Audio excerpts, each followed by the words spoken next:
hamma filannoo itti aanutti mootummaan kanuma.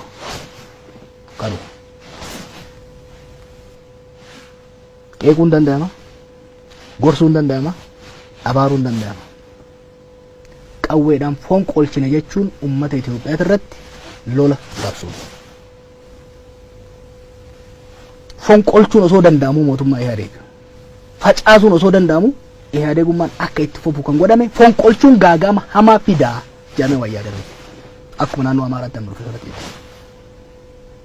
Kanaaf abbaan adeemsi Abiyyi Ahmad hin ta'iniif Ihaadeeg keessatti waan ta'iniif warri Ihaadeeg waan godhe walaa godhu. Garuu akka mormitootatti adeemsi Ihaadeeg amma keessa jiru Abiyyi keessa jiru yoo hin ta'iniif of gurmeessee of jaaree filannoo itti aanu irratti mo'atee mootummaa ta'uudha malee qawwee qabatnee garagalchine jedhanii deemuun biyya kanaaf yaaduu miti. Biyya kana dhabamsiisuudhaaf shira xaxuudha. Kanatti fudhatamuu qaba. An akka kiyyatti akka nama waan kana karoorsuu keessatti illee hirmaatetti akka nama umrii wayyaa kiyya waan kana irra dabarsetti akka nama biyyoota hedduu itti gad bu'ee ce'umsa biyyoota hedduu hamma zaatti qoratee tokkotti mootummaa amma jiru kana irratti qawwee fuudhanii ka'uun biyya kana diiguudhaaf, Oromiyaa diiguudhaaf, Itoophiyaa diiguudhaaf, uummata kana wal ficcisiisuudhaaf ka'uudhaan alatti ilaalamuu hin qabu. Haa obboleessa kiyya maan taane, tiruu kiyya maan taane mootummaa kana qondaalota isaas haa taatu, qondaalota isaas haa taatu, caasaa nageenya isaas haa taatu, qawweedhaan rukutuudhaaf ka'uun akka tarsiimootti gowwummaadha, doofummaadha. Akka namoomatti garuu shira biyya kana diiguudha. Kanaaf humnoonni siyaasaa biyya kana kamiyyuu yoo dhugaadhaan akeeka siyaasaa qabaatan, yoo dhugaadhaan gara fuuldura waan sirni amma jiru kun caalaa qabu caalan hojjedha jedhanii kan yaadan taate wanni guddaan isaan godhuu qaban of gurmeessu, of jaaru, biititun filannoo ifaa walabaaf nagaa godhatte mootummaa dimokiraatawaa ummatoota bakka bu'u jaarratte wantoota seeraaf adeemsaa jijjiiramuu qaban bakka bu'oonni ummataa filaman sun akka sirreessan hiree kennuudha jechuudha. Ummataafis kan hin dhaamu abbaa fedhe maan taane abbuma fedhe haga feene haa jaalanni. Mootummaa naannoos haa ta'u, kan aanaas haa ta'u, kan gandaas haa ta'u, kan federaalaas haa ta'u, humnaan hin garagalcha jedhee deemnan isin fayyaduun heddu isin balleessuudhaaf deema abbuma fedhe illee yoo ta'e. Kanaaf carraaqqii gurguddaa godhaa kan jiru wanni yaalamaa jiru jira. Kaleessa Oromoon bilisoomuu hin danda'u. Qabsaa'ee bilisoomuu hin danda'u.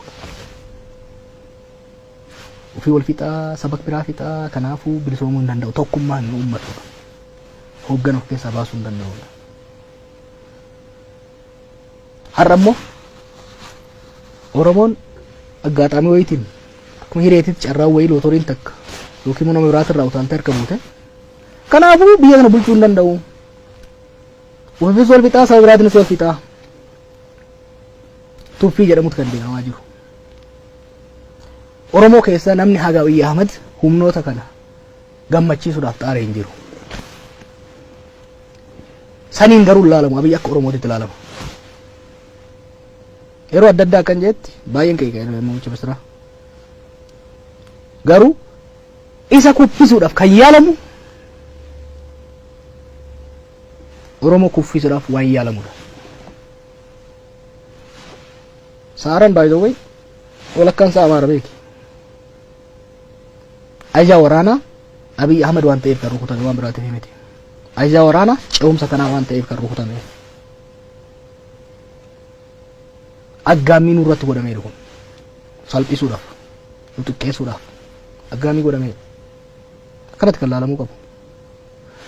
Nuyi ammoo xiqqaanne haleellaaf aggaamii gadoo akkasii keessa galuu hin qabnu.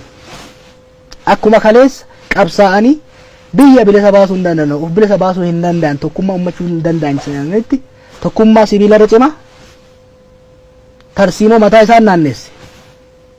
Saffisa isaan raajeffachiiseen jijjiirama finne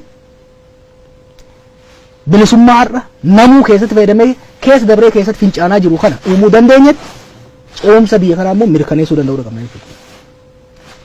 Ofiifis saba biraatiifis nuufis warra nu tuffatuufis of kabachiisuu kan dandeenyu waan hojjennu yaadaan tarsiimoodhaan wal hubannaadhaan yoo deemnedha. Chaalenjiin amma dhufaa jiru kun chaalenjii hoggansa Oromoota irratti dhufaa jirudha. Kaleessa Baardaar Raayis Maqalee Raayis ergaan jiru kiliiriidha.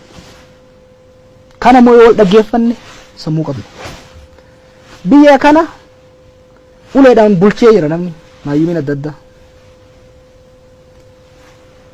Qawweedhaan bulchee jira. Odoon tureen irraa kufee jira. Nuyi garuu baalaansii bifa ta'e.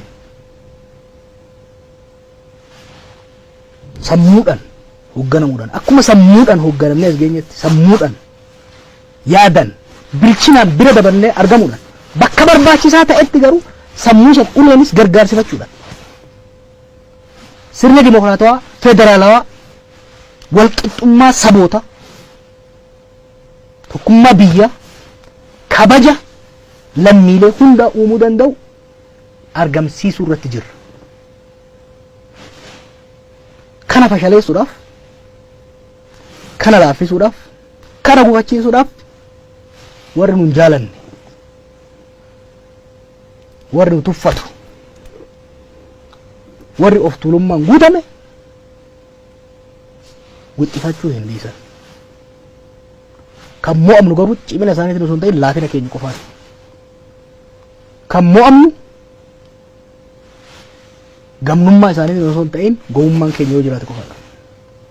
Kan mo'amnu dursinee karoora baafanne wantoota ta'uu malan dursinee predict goonee irratti qophaa'uu qaburraa malee humni fedhe qawween fedhe homaa fiduu hin danda'u. Dammaqanii